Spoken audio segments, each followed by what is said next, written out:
Politics. It's been quite a heavy week. I believe it was on Thursday that Kalonzo Musyoka was in Bondo to condole with the family of Raila Odinga. The following day, on Friday, Uhuru Kenyatta, the former president, was leading a team to Murang'a for grassroots meeting. Of course, also presenting Matiang'i as a possible presidential candidate come 2027.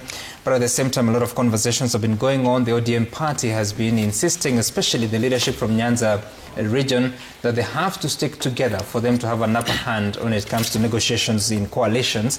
Let's first listen to what Kalonzo Musyoka said while he was in Bondo to honor or offer his respects to the former ODM leader. We were in the trenches. We said resist. Raila Odinga will be more powerful in death, I repeat, than when he was alive. Because he inspired the young Kenyans. He inspired the Gen Zs. Honorable Kalonzo Musyoka has been a friend of Baba for many, many years. And that friendship cannot be wiped out. I know that the Kikuyu nation, for example, will come. Our brother Rigiji would want to come. And those who spoke badly spoke for themselves. And others will come. Yeah, Fred, I begin with you. At the moment that we saw in Bondo. Thank you, Sam. I think I even tweeted about this the day Kalonzo went to Opoda. Kalonzo Musyoka, to be fair to him, he has been a very good friend of Raila Odinga, and they have worked together. I've worked with the two of them before, and I know for sure that other than politics, they were friends who could share notes and agree on some of these issues. But I think the welcome that he received in Nyanza is also a good gesture, because this is a true friend who was visiting the family of a brother that died and condoling with them, paying his last tribute.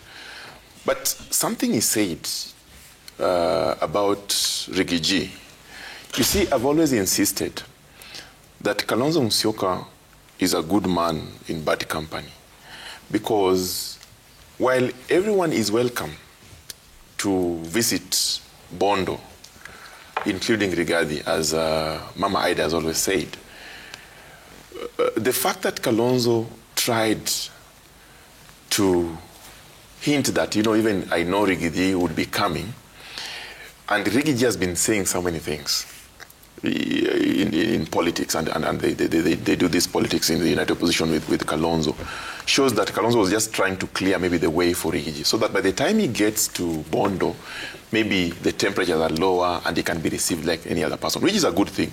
So what I'm trying to say is that that clip that you have played gives the good side of Kalonzo that maybe most of people do not know, because he is trying to even clear way for some of his friends that he knows are not very good people in terms of what they say. We're talking about hubris, we're talking about bad manners that politicians have always tried to exercise. So he has managed to do that. I'm sure today if Rigathi was to go to Bondo, it would be very different from if he would have gone there before Kalonzo. Number two, the death of Raila Odinga, and I agree with him, that Raila Odinga will be more respected after his death than before when he was alive. Because today, you see now a lot of people coming out, going to Bondo to pay their last respect and say very nice things about him in his death. That shows you that this is a gentleman that touched the lives of many positively. Even the people that he competed in politics must agree that at one point or another, there are certain good things that they share together. And I think that's a good thing. So what I would discourage is using that opportunity politically to capitalize on it and now make it look like it was cosmetic. I don't want to believe that that's what most of the people going there, politicians, are going to do. I want to believe that they're genuine and they're firm and they are paying respect to a fallen comrade that they worked with and they believed in ideals, in his ideas, because they have worked together. Otherwise, whatever Kalonzo said, it is welcome. And I said in my tweet the other day that, give it to Kalonzo Musyoka. He went there with his team and paid those respects as a man who worked with Raila, believed in Raila, and supported Raila. So he is missing a brother that he has lost genuinely and not politically. Well, unfortunately, even with what may appear as good intentions, they're being read differently by whoever you ask. The political class has had a lot of mixed signals. Let's read a tweet here, or a post by, again, Senator Samson Cherargei, who wrote and said, can you have it on screen? Right, that Kalonzo should stop this pontificating himself in the death of Baba Raila Odinga, yet he didn't stand with him when it mattered in 2007. In 2007, Kalonzo sabotaged and betrayed Raila by running against him and also crossed over through a post-election coalition with President Kibaki after the 2007 shambolic elections. Kalonzo is a calculative opportunist that the Luo nation must shun against him like a plague. He's not the only person who's been speaking. We've seen a clip of the Senate Majority Leader Aaron Cheruiyot claiming that indeed, in as much as Kalonzo Musyoka ran with Raila Odinga in 2013, 17 and 2022 supporting his bid, back in 2007, which mattered most according to Senator Aaron Cheruiyot, even he himself supported Raila. Now, Senator Aaron Cheruiyot in 2007 was probably in second year at the university. He may have voted for Raila. But what is this, Mheshimiwa Mbui, that we have to compete about how close you were to a former leader? What sense does it serve? Sam, what I'm seeing here is a lot of politics coming into play. Because I think when Raila last spoke before he passed on, in a public function, I think with members of his party, he did indicate to the members that the decision of 2027 is not yet made. In fact, his words were that, and he was cautioning them, he was saying, who told you that in 2027 ODM party will not have a political candidate for presidency? So basically, he kind of threw a spanner in the works, because it's soon after that is when he started ailing and then suddenly disappeared from public limelight, only for us to now get the unfortunate information that he had passed on. So I think what is happening is that, and this is normal. This is a person who has very high stature in the country and a lot of followers, and every political leader would want a piece of that pie. Now, I'll tell you this, that when Kalonzo Musyoka went to visit his farm, the widow, the children, the relatives, all spoke very positively about him. And they said, Kalonzo has come here as a friend. And I think Ida said that Kalonzo is genuine. Why did she say that? She said that because she also knows that there are other people that are coming there for political expediency. But he went there as a friend. And I'll tell you this, Sam, and I've said this before. The reason we had to go, it wasn't a must we go at this time. The reason we went is because my party leader did not get an opportunity to eulogize a person he has stood firmly behind for 3 political seasons. We are talking about 2013, 2017, and in 2022 when Kalonzo was told you will not even be the running mate. So this is a person who has supported Baba and believes in Baba. This is a person who has been in the trenches with Baba all these years. So now when there was this mass in Nyayo Stadium, Kalonzo went. He actually, remember we were with him in the UK, he came quickly back so that he could be there. In Nyayo Stadium, he was not given an opportunity to say anything. In fact, his name was mentioned by the deputy president in passing. He goes now for the funeral in Bondo, and is called almost as a by the way, and told you have 1 minute. What can you say about Raila Amolo Odinga, a person you've supported for 15 solid years, in 1 minute? He didn't know he was going to speak? He was not given an opportunity to give his when you're paying tributes, Sam, honestly, you shouldn't be told you have 1 minute. And then, the deputy president kept saying, we have senior statesmen like Uhuru Kenyatta and I think Obasanjo. And so therefore, anyone who speaks after these ones, after the leaders of the house, will only have 1 minute. Then at that point, he calls the CSS. John Badiou speaks for like 20, shouts for 10, 20 minutes. He calls Opio Andai another 5, 10 minutes. Then now my party leader, when he comes, he tells him it has to be 1 minute. What can you say in 1 minute? So he told our party leader, please, let's create time so that you can go and pay proper tribute. And you know what surprises me? And that's why I'm saying this is all political. How does somebody like Kithure Kindiki, who has never supported Raila Amolo Odinga for 1 second in his life, be the one determining who is going to pay tribute? Even if it's a state funeral, he has also to respect Kalonzo, Raila's, close allies and family. He should have respected Kalonzo, allowed him to pay his tribute that day. Would probably not have ended up in Opoda Farm. But anyway, I think it was a good gesture, and the people in Luo Nyanza received our team very well, and we are happy. I think what they've realized is that we are genuine friends, and for us it wasn't politics. And for us, basically, what we are saying is that we've been together, we've believed in Baba. Sam, I listen to people, and I hear people, talk about Raila Amolo Odinga, and I'm thinking, some of the people that are today writing comments, these tweets here and shouting at the top of their voices are people who opposed him. Some of us, I've been in politics. This is only my 3rd period in politics. I got into politics in 2013. Every single election I've stood with Baba. And Sam, I am one of those, and I keep saying this. Everybody has to tell their story. I was with Baba in the trenches. I live, with a metal plate in my leg that I got out of an attack when I was supporting Baba coming from, I think, Germany or Denmark when we were going to Uhuru Park. And a lot of people will be shouting about Baba. Some of us, we live with the pain on a daily basis. We have suffered personal injury in support of Baba. But then you find somebody there saying we support Baba more than you. So I think for me it's not political. For my party leader it's not political. This is a person who believed in his ideals. I stood behind him firmly. Our people stood behind him because we knew that he had the right interests of Kenyans at heart. But you know what, Sam? When Baba passes on, those people that pumped 10 bullets into his car just about a year ago were the ones there crying more than us. Why? It's obviously political. People are looking at 2027 and what they can milk out of it. But the truth be told, that Baba, even though he has passed on, his spirit lives on. And his spirit is for a better Kenya. So as long as you're in leadership and you're not providing a better Kenya... Police officers. Police officers under whose command? I don't know, you tell me. Kithure Kindiki was then head of whatever, the CS for Interior. 10 bullets in Baba's car, and then you come there and you're telling us how long we can speak in his funeral. I think... Okay, I hear you. Senator Sigei, why are UDA leaders jittery? And I ask this because the way they speak, including Senator Aaron Cheruiyot, your leader at the Assembly, but also, all of a sudden, the orange cap is now attractive. I saw it on the head of Kimani Ichung'wah in Aaron Cheruiyot. A few years ago, this wouldn't happen.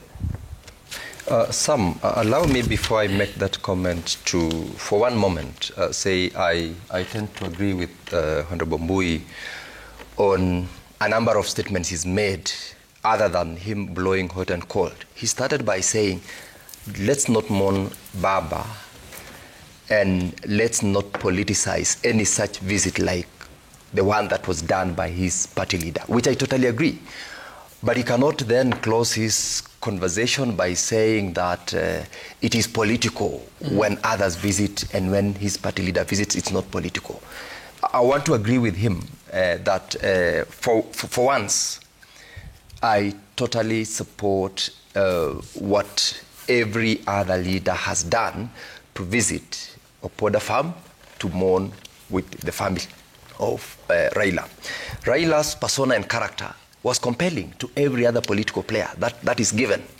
Even those of us who were never in the trenches with him or in political rallies because of our age and our involvement in politics, we look up to a number of situations that he's gone through as a political leader. Yeah. And so, let's not mourn Baba with politics. And Kalonzo's visit, where I sit, shouldn't be politicized as much. That is a message to the rest of us, including even my colleague here, who has actually rightly said, we visited because Kalonzo was Baba's friend. We all know that. He stood with him. A number of other Kenyans have stood with him. The difference in what Mbui has said and what I would want to say is that Kalonzo had a right, and it was proper and good. I totally support that visit. That is number one. Number two is that he was received well, which is expected of every other person. And let's not politicize it. They were close friends with Baba, including in the last election. That is given. I know the only point of convergence is when Raila Amolo Odinga decided to join the broad-based government. Remember, there was existing coalition in his party together with the one for Wiper, the Azimio. I tend to believe that that is the only point of difference between the two. And the departure then of Raila Amolo Odinga has not taken away the friendship that they had. And therefore, it is okay, proper, it was indeed proper for Kalonzo Musyoka to go and mourn with the family. And as to whether or not we see politics in it or we read politics, it's a completely different story. Politics will come. It's true. Baba said in 2027, we don't know what will happen before he passed on. As to whether Kalonzo Musyoka will be a candidate to watch, that is as good as any other political person interested in running for the office of the presidency. Right. He will come and compete with President William Ruto. It's not going to be about him versus Ruto. I believe it will be him and Ruto dealing with the politics of serving the people of Kenya. Projects, what has been delivered, what has not been delivered, manifesto that will be available or that will not be available. Okay. And so I want to appreciate the fact that he took his time with his political group to visit and go and mourn with Baba. Interesting that you should say that this should not be politicized. Let's hear a clip before you hear Honorable Ombugo of what a section of leaders from UDA and ODM are saying because of this development. Politically, we have got just two formations, clearly, and there's going to be no big change between now and next elections. You are either with President Ruto or you are with the other formation led by Gachagua, isn't it? This confusion that a few of us would want to bring here, we must deal with it early enough. What political theory or government system is this? That you are in government and then you have to leave to join a united opposition in order to come back to government. Maendeleo ambaye mtaona hapa chini itashinda hata ya huko juu kwa mlima. Kwa nini? Kwa sababu William Ruto anataka kuonyesha kuwa ingawaje baba hayuko, ile vitu walisikizana yote atahakikisha amefanya zote.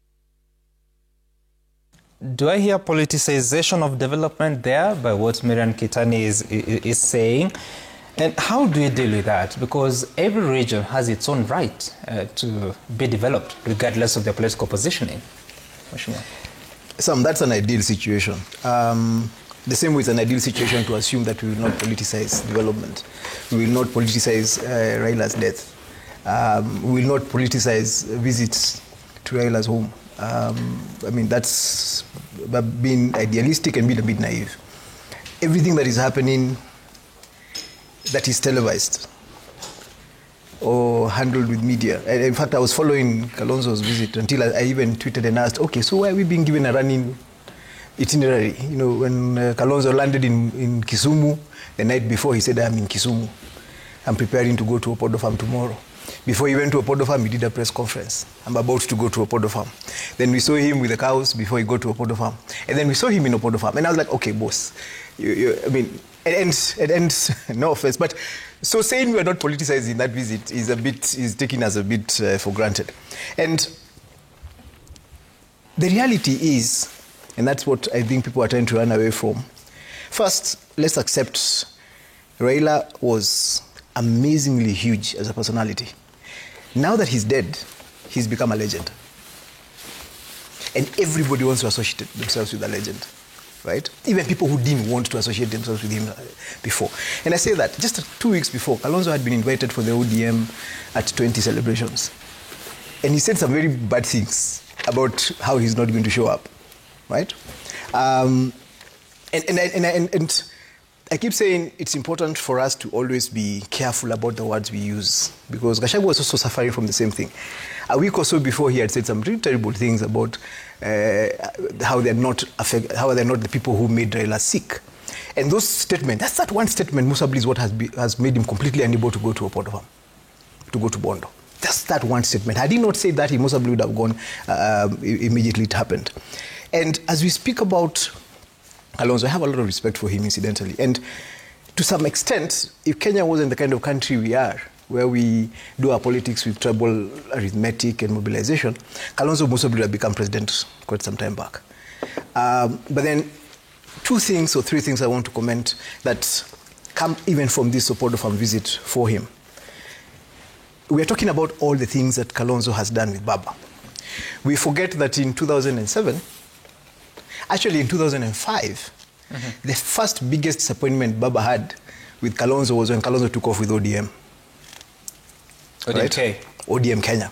And they had just come from the referendum, and they had this powerful movement, which Raila believed he owned. And then one day he shows up, and then he realizes he doesn't own the movement. And Kalonzo completely refuses to share the platform with him, until Raila had to go and look for a party, and somehow they scrounged up and came up with that. With ODM, it was ODM Kenya and ODM? And ODM itself. Yes. So that's the first fallout they had with Raila, approximately 15 years ago. In 2007, it has always been argued that had Kalonzo taken a side, whether with Kibaki or Raila, as we went into that election, we might not have had the kind of close, controversial win that led to the post-election violence. So that's something else he has to carry with him. Number 3, ODM has always considered that he betrayed them for joining Kibaki after post-election violence and accepting to be made vice president even before they had a conversation about coalition. And then we always remember, because I worked with Raila at that time, that time when he was prime minister, the running battle for supremacy that was there. You know, sometimes we forget. History is important. We forget the fights about carpets, who will speak first. Yeah. Every time they went for functions and Kibaki was there was always this thing. Kalonzo believed he's only supposed to call Raila. I mean, he's only supposed to call the president, and Raila was the one who believed he was higher. And so the relationship has been checkered. Yeah. But there's no doubt, there's no running away from the fact that Kalonzo has spent quite a lot of time with Raila in terms of politics. And Raila has been a big brother to him in terms of holding his hand and just keeping him going. But we also have to remember that there have been moments of disappointment. 2017, when Raila went to swear himself in at Uhuru Park. Yeah. And then he said that Kalonzo's phone wasn't going in, you know. And these have been moments that that today, I'm sure Kalonzo looks back and winces when he remembers, oh, I should not have done that. Maybe I shouldn't have done that. Because, but Mheshimiwa, isn't it his right to... It is. No, just wait. Yes. Isn't it his right to have run for election in 2007? Absolutely. He was a man enough, just like the others. Absolutely. But you see, when we say that we've worked together for 15 years, we must also accept that we've run against each other during that 15 years.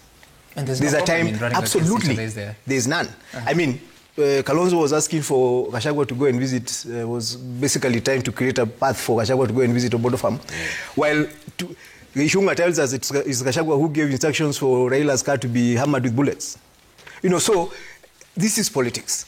And as we deal with the politics, we need to keep asking, we need to keep... And how true is that? I have no idea. Me, I just saw Ishunga say it. He said it actually on Inoro. He said it on air. He said that the person who actually gave instructions to the police to do ABCD. Now, I am not in government. Ishunga is the majority leader of government. Yeah. Gachagua was the deputy president of government. So I tend to believe Ishunga when he says stuff like that, because he's possibly more inclined to know those things than I do. You confuse me because you worked for Rigathi Gachagua. Yes, I did. And you don't know some of those things? But that time I wasn't working for him. He never confided in you? No, he didn't tell me, you know. You know, now I'm going to go and ask him, boss, were you the one who gave instructions for... You know, now that's a hard question to ask somebody you're working with.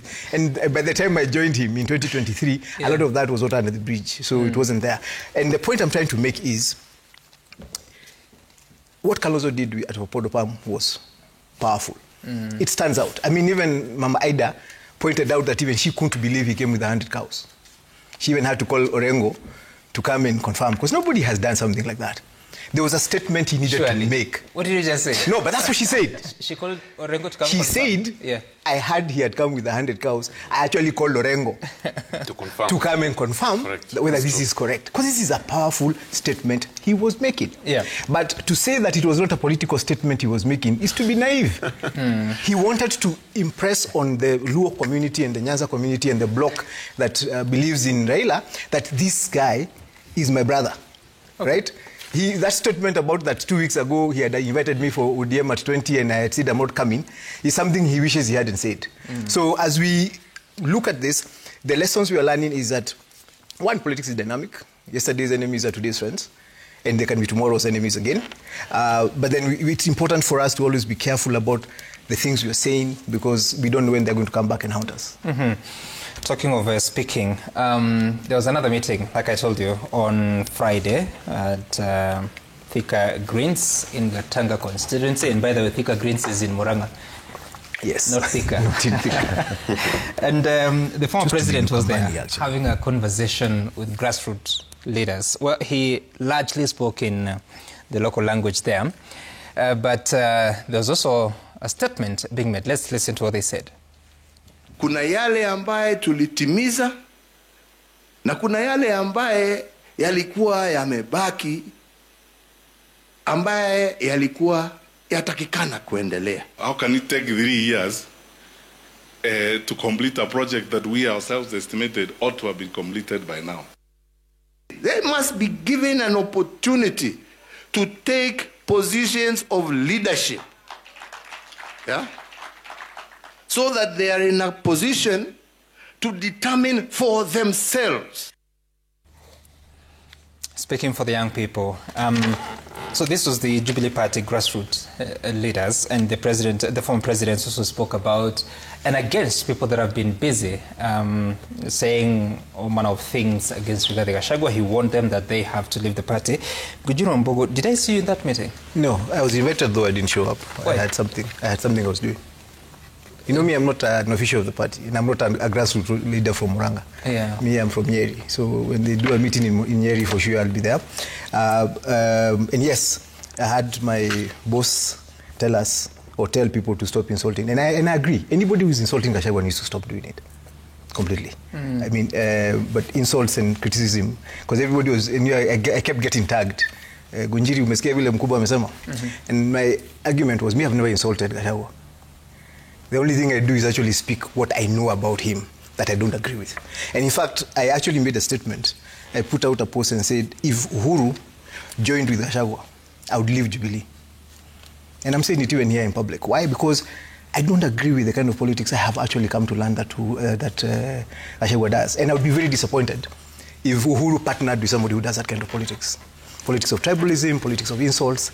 And I'm happy that he first started by explaining that Jubilee is not a party of insults or that pushes the tribal agenda. So because of that statement, I'm a member of Jubilee.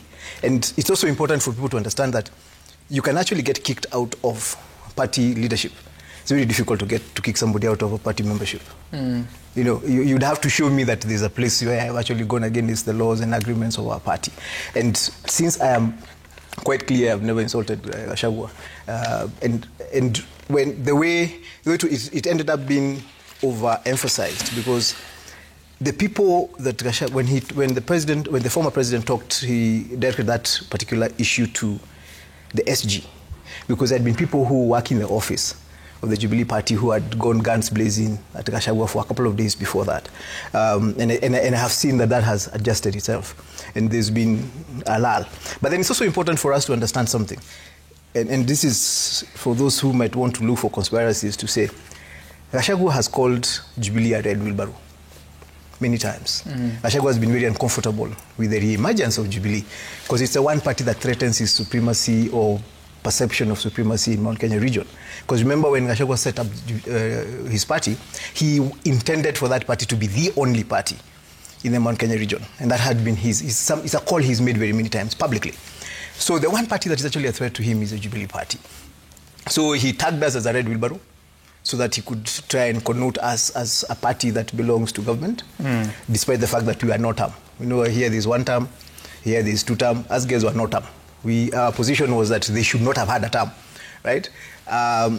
So one of the things that I think is brilliant about what Uhuru did in Murang'a, by telling the people in Jubilee not to insult Gachagua, he has now left Gachagua in a bit of a problem.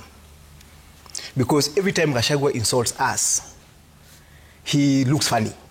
Because you're insulting somebody, you're insulting the party where the party leader has already given instructions to his troops. Don't insult him. So now Gachagua can't call us a red wheelbarrow, because when he calls us a red wheelbarrow, he's going to be asked by people, but this, I thought Uhuru has told these people not to insult you. Why are you going after him? So with that statement, yes, does it signal that certain conversations may have already taken place? I doubt. I don't think so. I don't think so. But I'm not saying they haven't. But I don't think that is what that particular statement is meant. Because just before that, he had given a very interesting parable about a monkey and a goat. And he said that, people went to a market and there was a monkey and there was a goat. And two people had gone to shop, and they got very entertained by the monkey. But one person, who he said was a wise person, remembered he had come to buy a goat, because that's what he needed. The other person got carried away and went to buy the monkey. And so he was basically saying, elections are marketplaces. And he was saying 2027 is going to be a marketplace. Please don't get carried away by the entertainment. And I remember asking somebody, who is entertaining people in Mount Kenya right now? I don't want to suggest that he was being cheeky, but he had just made a statement before that about let's be careful. Then he also set a standard for us as Jubilee members and said, please, let us not be a party of insults. Let us not be a party of pushing tribal agendas. We are a national party. We have been a ruling party. But let me ask you, for the sake of accountability, yes. In closing with you, yes. When did you realize that your boss was tribal? Actually, throughout my working with him, one of the biggest challenges we had was trying to get out of that tag and nationalize him, right? And just make sure that he is seen as a deputy president of the Republic of Kenya. Now, when he got impeached, that was in November, December, the first attempts of what we were trying to do was now to consolidate our region as we move into national politics. But he's completely gotten stuck. He's been unable to move out of... working to nationalize him? Yes. Who hired you to do that? Him. He told you that these are your terms of reference? Yes. Yes. We were cleaning up his profile. And let's be honest, Sam, I'm sure we had an engagement when you came to do an interview. One of the things you will realize that between the time we joined him and the time he left office, his profile had shifted. And that was the work we were doing. And that's what we were supposed to do. Okay. Did you succeed or you didn't? We did. I mean, we did to a large extent. We kept hearing good things from people about the kind of version of Gachagua they were seeing. So I think we succeeded. You see, a leader is judged by their legacy. So what's your legacy? Unfortunately, this one is a bad judgment. Because we were not able to stay long enough to actually form a legacy. Through no fault of our own, but anyway, and you see, I always remember that he was actually impeached by his friends, people who had known him longer than I had. Okay, all right. Fred, your thoughts about the meeting in Thika, what does it portend for the politics of Mount Kenya and Kenya ahead of 2027? Thank you, Sam. I have listened to Honorable Winjiru Wambugu, and I agree with him on many issues he has said.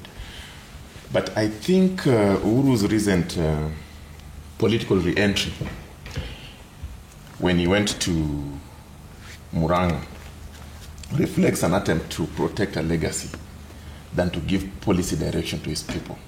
Because he mentioned things that they did, and he'd want to come out as somebody defending some of the good work that he believed he did. But he's here with his former technocrat, Matiang'i, who is completely detached from the current issues of governance in this country. A gentleman who wants to be president and is still hanging on former president's coat. He cannot go out on himself to Mount Kenya and ask for votes, but is hanging on Uhuru Kenyatta. Number two, Uhuru's comeback, as much as it misses the ideological coherence in Mount Kenya, because the people of Mount Kenya are saying that they want profit for their coffee, they want profit for their dairy products, they want their farmers to get the value additions. I didn't hear that in Thika Greens, Sam. What I heard is those who are now insulting others should stop and exit the party, because their party is not a party that is used to insult others, which is very good for the youth of this country. But listen, I believe that Gachagua, as bad as it could be politically in terms of spreading these issues of, shareholding, Uhuru could be threatened, because he had gone to an extent of even forming his own party by the dominance that Gachagua is now exercising in Mount Kenya politics. Remember, Gachagua formed a party and told the people of Mount Kenya that this is going to be your party. This is the party of the region. And he recruited many people.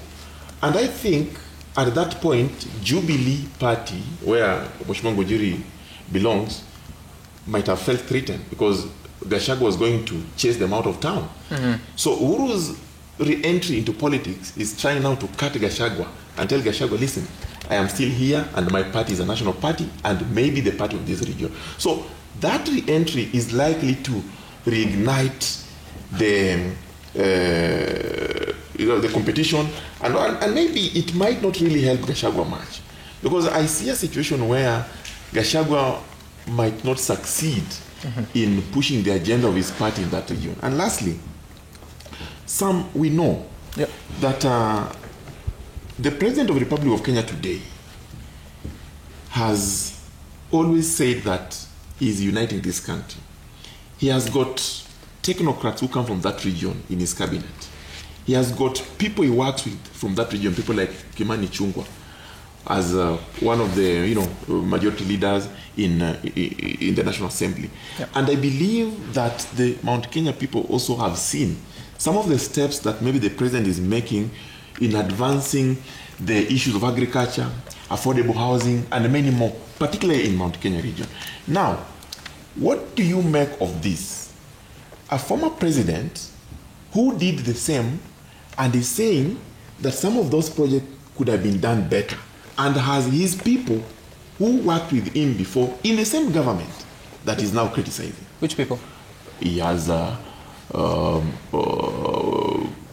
agriculture minister, Kagwe, who was very conspicuous during the COVID. He was outspoken. He could do pressers every day. So he's in government representing Uhuru. Is that what you're saying? He is in government today. He comes from that region and he represents Kenyans at the cabinet, whatever he's doing. But at that time, when he was working with Uhuru praised him. Today, when this government is being criticized for not doing the best, why is the same person that Uhuru worked with is still in government? We were told that there was a discussion between Uhuru and Ruto, and we saw them. Sorry, Fred, what are you saying? Because I am saying just wait. With Uhuru, Sam. No, just hold on. Because if you talk about the performance of CS Mutahi Kagwe within the Jubilee regime of President Kenyatta and Deputy President William Ruto, and you say he was conspicuous, then now you have the same cabinet secretary under the leadership of President Ruto and Deputy President Kithure Kindiki. Where does Uhuru Kenyatta lose the right to criticize? He doesn't lose the right to criticize. But what I'm saying, I gave an example. Uhuru was in Murang'a with Matiang'i. Matiang'i was his cabinet secretary. I'm just giving you another example of cabinet secretaries that have worked with Uhuru and from Mount Kenya who are serving in Ruto's cabinet today. The criticism is that the government of the day is not doing much. That is the criticism. And that's why I started by saying the re-entry of Uhuru Kenyatta into politics through Murang'a Thika Greens is more of defending a legacy that he had than giving the Mount Kenya people a policy direction. The policy directions that he was advancing at that time were championed by the cabinet secretaries. One of them is Matiang'i, the other one was Mutahi Kagwe. Mutahi Kagwe is today with Uhuru. So Uhuru, in my view, is trying to push the party politics agenda rather than push the Kenya policy agenda. That's why I criticize him. And I also believe that it would be fair for Uhuru to allow people like Matiang'i, if he wants to push Matiang'i agenda, let him allow Matiang'i to go and look for those votes himself. And instead of bringing Matiang'i, working with him, and showing him the ropes while he's former employee. But he's the party leader of Jubilee. He's the party leader of Jubilee. Uhuru Kenyatta is a retired president. In other jurisdictions, retired presidents, they give guidance. They don't push hard politics like he's doing. Okay. That's what he's doing. All right. Senator, I'll come to you, Mheshimiwa Mbui. Senator, what are you making of this? Was this your party at some point, or you... Jubilee. Or your politics are born in UDA? No. I started politics in the boardroom with URP, went to JAP, went to Jubilee, now in UDA. Okay. Now, So for starters, Jubilee as a party is entitled to have their candidate, whether they will decide to run for presidency or not. That is given. That is the entitlement. What is expected of a former president, in this case Uhuru Kenyatta, was to transition from a head of state to what I would call an elder statesman, who would be expected to run both national and global politics of unity, and beyond that, ordinarily should be available for state assignments. That is my understanding of our statements. But then again, when you look at what Uhuru is doing, including what he did, and I'm happy that the context of what my friend Ngunjiri has said, as well as Okango, is Uhuru is reducing that position of a former head of state to a regional kingmanship. Actually, you look at it and you wonder, why is it that Uhuru is lowering the stature of him having been a president to compete with Gachagua for Mount Kenya region kingship? I'm imagining Uhuru competing with Gachagua for kingship of Mount Kenya, and that is exactly what sort of is happening here. And when you listen to the statements he's making, I would expect better from him in terms of guidance to his political party, where he's saying, though we never wanted to lose the presidency in 2022, this was our program, this was our manifesto, this was our agenda, and we want to advance it. But in this context now, not him being in the front line as a former head of state. And therefore, he's so much lowered himself, and he's trying to sell Matiang'i, who was his technical person when he was in office as a president, and him as a cabinet minister or cabinet secretary, which should not be the case. He should let him be. He should let him go out. And if he wants to run politics, should be let to run politics.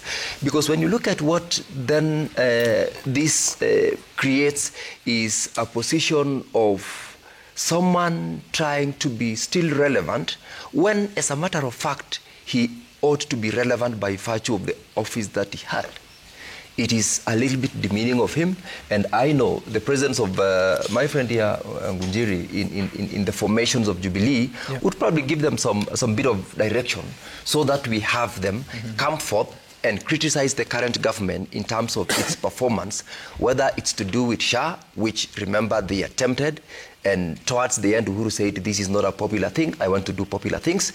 He left out, that is the UHC. Affordable housing, remember, was a program that had been conceived in his presidency when he got into government the first term, but he realized it might not be very popular. He dropped it because it was not something that he had desired. And so he's entitled to criticize, but at a level where we would want to see a former president being the headsman, and not to compete with Gachagua for kingship of Mount Kenya region. It's not going to sell. Kenyans have gone out of their way, and we are saying, let's unite as a country. Let us unite as Kenyans, devoid of regions. So although I know politics... Who do you want to see as the kingpin of Mount Kenya? Unfortunately, as a member of UDA, we do not want to go for kingship of regions. Let's localize our politics at that level. Uhuru Kenyatta is doing the wrong thing. I'm saying, yes, I'm saying for him, it is so demeaning of him. You sound like you have a preferred candidate. No, I don't. I actually want Kenya to be one united Kenya, the way the President, William Ruto, is saying, let us unite as Kenyans. Even if we're going to have different political formations and ideals in terms of how to run government, how to run politics, we want to remain as a Kenyan people and one. All right. Robert Mbui, wrap it for us.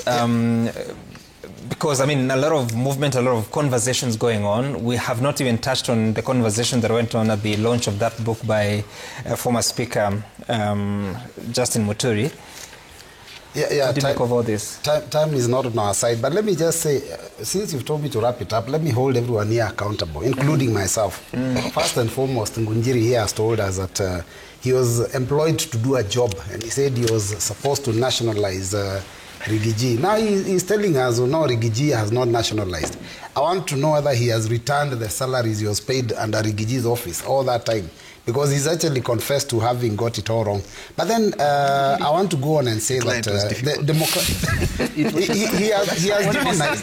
he has demonized the democracy. Oh, you say it. He has demonized democracy. Listen to me. He has demonized democracy because he says Kalonzo Musyoka was a very big betrayer. It was very wrong because in 2007 he vied for presidency. I've just said here today at the beginning, this position of president does not belong to any individual. It's for all of us. Wambugu, you can vie in 2027. Nothing stops you. So nothing stopped Kalonzo in 2007 from vying. And so when he vies, somebody says, oh, you know, Kalonzo did well. It was very bad for him to have vied. Secondly, you say, oh, you know, Kalonzo joined with Kibaki and it was very bad. He stabilized the country. What's the difference between that and what Baba did with Uhuru, you know? At the staircase outside the Harambee House. What was the difference between that and what Baba did with Ruto when the Gen Zs were almost taking over? So basically, what I'm saying is that there's nothing wrong with Kalonzo vying for president. Now, you've just said that your party leader said, you know, you don't want politics of tribalism. And I think I want to agree totally with that. But it was strange that you don't want politics of tribalism. But in that meeting, the deputy party leader comes from southern Nyanza, and the whole conversation is held in local dialect. I mean, if there's anything more disrespectful against Fred Matiang'i than that, I have not seen. And I think the people from his region have taken note that he's jumped into a party that has also got its owners. Because the conversation was held at Terere, and he was seated there. So what was he supposed to do? Now, you know, Fred Okongo, I've heard you praise the president. And it's okay, it's in your right. I mean, the last time we were with you, you are seeing the other side. I've received a text here from one of the 20,000 interns in Kenya who are being paid 12,000, so that maybe you can ask the president, what is his plan? These are Kenyans who are suffering. Now, since you are seeing his good side, maybe you can appeal to his good side to get them employed. Finally, Senator, Uhuru is available for state assignments. Yeah, because he's the one who negotiated on behalf of Bob Njagi and Nikoyo that your government did not do. That's not true. We didn't see any correspondence by Uhuru, but we saw at least by the Prime Cabinet Secretary. So it was not a state assignment? Sorry? It was not a state assignment I'm just saying, Uhuru Kenyatta to intervene? I'm just saying that you can't accuse the government of having not intervened when at least we've seen a communication in form of formal correspondence, not verbal, by the Prime Cabinet Secretary. Are you saying it was not a state assignment? If President Uhuru Kenyatta retired was assigned by the President to negotiate, well and good, we have our brothers back home and they are happy, we are happy. You're saying, let this not happen again. Was he told by the president or your suspect? I don't know. I'm just saying. You're just saying? The official communication came from the Prime Cabinet Secretary. You're just saying, because now we're using a little bit of time. You said that you still... He said that you used to criticize the president and the government, and you said you still do. I have criticized Ruto before. And criticism, as Wambugu said, is not a bad thing. Yeah. And you know, for us who are working with Raila Odinga taught us one thing. When something is good, you say it is good. When it's bad, you say it's bad. Do you still criticize? That's what I'm asking. I do. When things go wrong, I do. But I believe... And you still keep your job? I do believe that the President of the Republic of Kenya has done better, particularly when the country I'm not was asking going for down. general statement. I'm asking if you are still able to criticize the government that you You have for see, now. I'm just telling you that. I've said in some instances where things don't go right, we have to speak about it. When things go right, we have to speak about it. When have you? I have done that before. About what? When things didn't go right. Which one specific? The abductions, we talked about it. When? When it happened. Come on. Let's take a look at feedback. At Citizen TV Kenya, everybody has had a I should say something. No, we're out of time.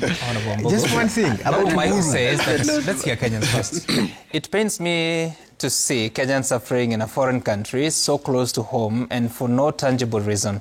Why the governments of Tanzania and Uganda torturing Kenyans while we have EAC assembly members, a Minister of Foreign Affairs and a legitimately elected government. Why? Just to remind you, Babu, we also have a cabinet secretary in charge of EAC. Frank Orinde, UG's president casually admitted his agents abducted Kenyan activists is a chilling confession that exposes how deep impunity runs in the region. When abductions become state policy and leaders speak recklessly, it's not just borders violated, it's justice itself.